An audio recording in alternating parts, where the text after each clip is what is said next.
Well, we're moving to London now, where hundreds of protesters gathered close to Downing Street on Friday. They were there to heckle Israeli Prime Minister Benjamin Netanyahu as he arrived for a state visit.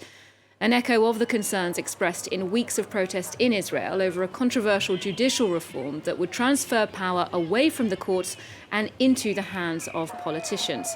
British Prime Minister Rishi Sunak was reported to have emphasised the need to protect democratic values in that meeting with his Israeli counterpart. So far, the UK has remained silent on Israeli domestic policy, unlike critics in other countries who fear that democracy is under threat if Netanyahu's plans come to pass.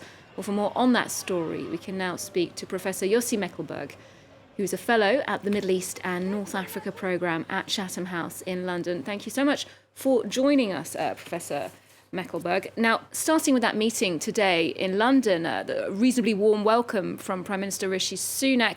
But at home, however, Benjamin Netanyahu is facing down a protest movement, thousands, tens of thousands of Israelis in the streets yesterday. Do you see a tipping point approaching for this anti-government movement? Good evening. I think it's approaching a point that either side needs to give away. And I don't think the protesters, we are talking probably tomorrow, hundreds of thousands. Every Saturday, there are hundreds of thousands of protesters. They are defending Israeli democracy.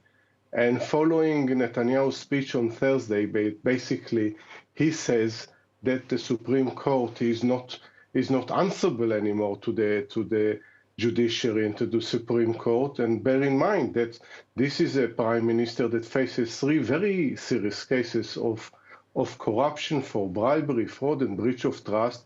And all his motivation in all of this, and he's ready to compromise Israel democracy, destroy it, only for him to get off the hook of this trial.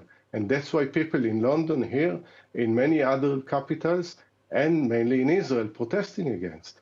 Indeed, you're referring there to the passing of legislation that makes it harder for courts to remove a leader deemed unfit for office, in this case, Mr.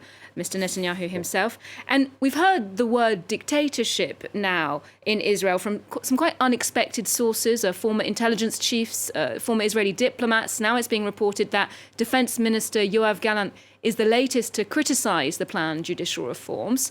Tell us more about that. Well, at the end of the day, democracy is also based on checks and balances, separation of powers.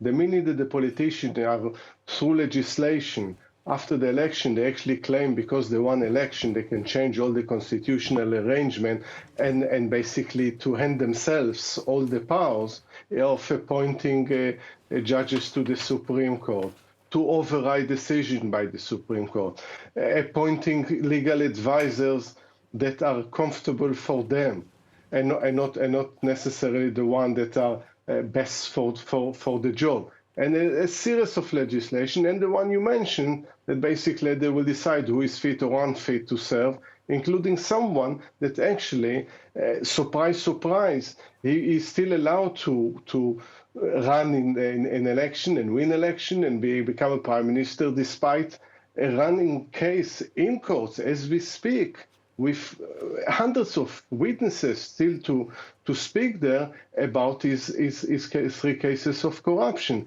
That's exactly why people demonstrate. Thank you very much there, Professor Mekelberg, speaking to us from London on the current situation in Israel.